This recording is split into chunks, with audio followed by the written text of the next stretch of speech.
I just wanted to do a little video on cohabitation and premarital sex, kind of a hot topic. I'll start with a statistic that couples that cohabitate before they get married have a 34% divorce rate. Couples that don't have a 23% divorce rate. Not a big difference, but it's big enough. But I also think, we do a lot of marriage prep here in the Diocese of Washington. A lot of folks from Arlington, Baltimore come down.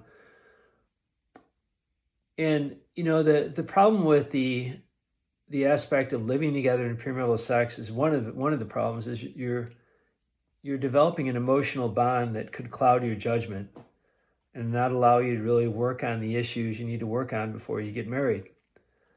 Being engaged doesn't mean you're married. It's not a definitive commitment. You haven't taken a vow yet. And, that time of engagement, that time of dating is precisely the time when you have to ask the hard questions, and really go deep into issues to make sure, is this the person I should be spending the rest of my life with? Is this the person who my kids will look up to and see as their mom or dad? Is this the person who's going to help me get to heaven? You don't want anything clouding that. There's plenty of time for that emotional bonding. I remember there was a couple in New York that had lived together for a few years. They got married, and the husband called me and said, "Father, sex isn't what it used to be. It used to be so special. And now it really doesn't resolve our problems. It's not that Band-Aid that we can go to. It's not as, exciting. It doesn't mean as much. Is that normal?" I said, "Well, there's a reason why the church encourages you not to cohabitate. You didn't work on those issues, and now they're all popping up." And it really should be an act within that definitive commitment with an openness to life.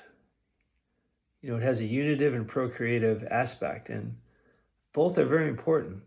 You can practice natural family planning, you can practice responsible parenthood, but you can't eliminate that procreative aspect through premarital sex or cohabitation because you just want to have the pleasure of the act without the potential responsibility, which, in fairness, you don't have to have 20 kids, but, you can practice ways to limit that.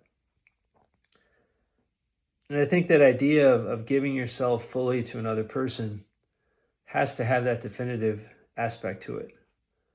And even if you are married, there's times when you're going to have to practice abstinence after pregnancy, different times in a marriage that will require that. And hopefully your love isn't just based on that. So I just wanted to share that with you. For me, being engaged, dating someone is a time to really probe into the heart and mind of that person, to work out the fundamental issues. And then, sex isn't a Band-Aid. It's almost a super glue that kind of strengthens even more that bond that's already been formed. That's the purpose of it. So I just wanted to share the church's perspective. We want you guys, all of you, to be happily married until death. We ask you to practice a little self-control, and then when you're married, it's a beautiful thing. And hopefully you can have children and raise them in that environment of love and self-giving. God bless.